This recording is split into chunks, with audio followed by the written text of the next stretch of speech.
Umat yang terkasih, selamat hari Minggu, selamat Hari Raya Pentakosta. Saat ini kita akan mendengarkan pengumuman hasil lomba video bercerita yang dilaksanakan oleh Komsos Paroki Santo Paulus Lembean dalam rangka Hari Komunikasi Sosial Sedunia ke-54. Ada 5 video bercerita yang masuk ke redaksi tim Komsos dan terdiri dari 2 kategori, yaitu dewasa sebanyak 2 video dan anak-anak sebanyak 3 video. Evaluasi dari tim Komsos bersama dengan pastor paroki akan disampaikan langsung oleh pastor paroki kita, Pastor Wenceslaus Mawikere PR. Selamat siang umat sekalian yang berbahagia. Selamat Hari Raya Pentakosta. Selamat Hari Jadi Gereja. Seperti dimaklumi bahwa minggu yang lalu tim Komsos dari Paroki Santo Paulus Lembean telah menggelar lomba dengan judul bercerita sesuai dengan apa yang dipesankan Paus Fransiskus Xaverius di Hari Komsos Sedunia itu. Telah masuk di redaksi Komsos yaitu 5 peserta, 2 peserta dewasa dan 3 peserta dari kategori anak. Tim penilai cerita itu yakni pastor paroki dan tim Komsos Paroki Lembean. Dan hasil dari penilaian adalah sebagai berikut. Untuk kategori dewasa yang diikuti oleh 2 peserta, yaitu Ibu Maria Seto dari Stasi Kawile. Judul cerita, jangan pernah menyerah apapun yang terjadi. Dan adik Mario Lalamentik, siswa SMA Seminari Santo Fransiskus Xaverius Kakaskasen dengan judul Efek Pandemi COVID-19.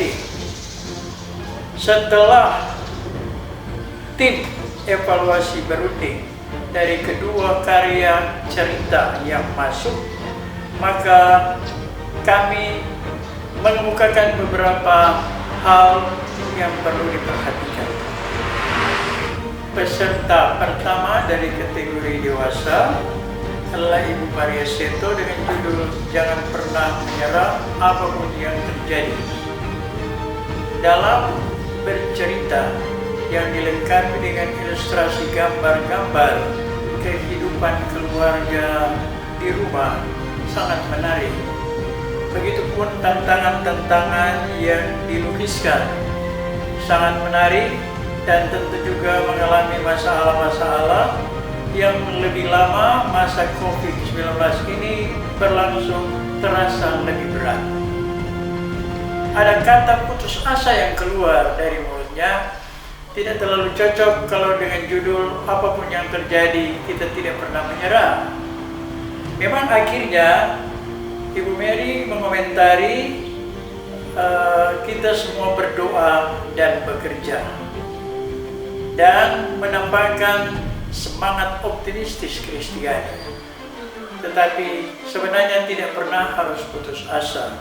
Berat adalah tetap berat, tetapi kita harus bersikap optimistis. Penilaian kedua dari Mario Lalamentik sebagai siswa Seminari Kakaskasen, beliau tampil dengan menceritakan pengalaman hidup ketika tidak bersekolah, berlibur, yang mula-mula mengomentari begitu senang, tapi akhirnya ada kerinduan untuk bersama-sama dengan juga teman-teman. Pengalaman yang diisi dengan kehidupan keluarga bersama ibu bapa, oma opa dan kakaknya sungguh dihayati dan menimbulkan satu efek positif dari apa yang dia alami walaupun berat untuk dijalani. Selanjutnya untuk kategori anak-anak dari pastor dan tim Komsos memberikan penilaian atas 3 cerita yang masuk.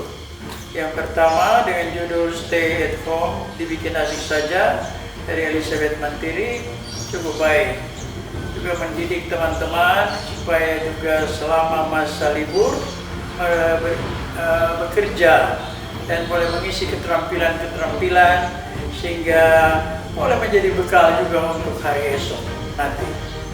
Untuk kategori anak, 2 peserta yang masih kecil 6-7 tahun, yaitu Aurea Inarai dan Benedikta Bayendong, judul sangat mirip. Cara cuci tangan yang baik dan cara mencuci tangan yang benar. Kami bingung sebenarnya karena dua-dua menceritakan itu dengan benar, juga dengan aksi mereka mencuci tangan yang baik dan benar. Kami mengomentari bahwa tidak ada yang lebih dari mereka berdua. Kita nilai sama mereka berdua. Akhirnya, tim evaluasi penilaian cerita yang masuk, baik dari kategori dewasa maupun dari kategori anak, antara pastor dan tim Komsos adalah sebagai berikut. Kategori dewasa, juara 1 adalah adik Mario Lalamanti dengan judul Efek Pandemi COVID-19. Dan juara 2 adalah Ibu Maria Seto dengan judul Jangan Pernah Menyerah Apapun yang Terjadi. Kategori anak-anak, juara 1 adalah Elizabeth Mantiri dengan judul cerita Stay at Home, dibikin asik aja. Dan juara kedua direbut oleh 2 cilik kecil, yaitu Aurea Inarai dan Benedikta Bayendong, sama-sama nilai dan juga judul dari cerita mereka mirip-mirip. Cara cuci tangan yang baik dan cara mencuci tangan yang benar, sehingga tim penilai akhirnya memutuskan mereka berdua juara 2. Sekian pengumuman untuk penilaian cerita dalam rangka ulang tahun Hari Komunikasi Sosial Sedunia yang ke-54. Terima kasih banyak untuk itu dan selamat berjuang. Dan untuk video yang paling banyak disukai ataupun di like di akun Facebook adalah Ibu Maria Seto dari Kawilei dengan judul video bercerita Jangan Pernah Menyerah Apapun Yang Terjadi. Demikian hasil dari keseluruhan lomba bercerita. Tetap berkarya, tetap membagikan cerita-cerita yang positif, cerita-cerita yang membangun sesuai dengan tema dari Paus Fransiskus di Hari Komunikasi Sosial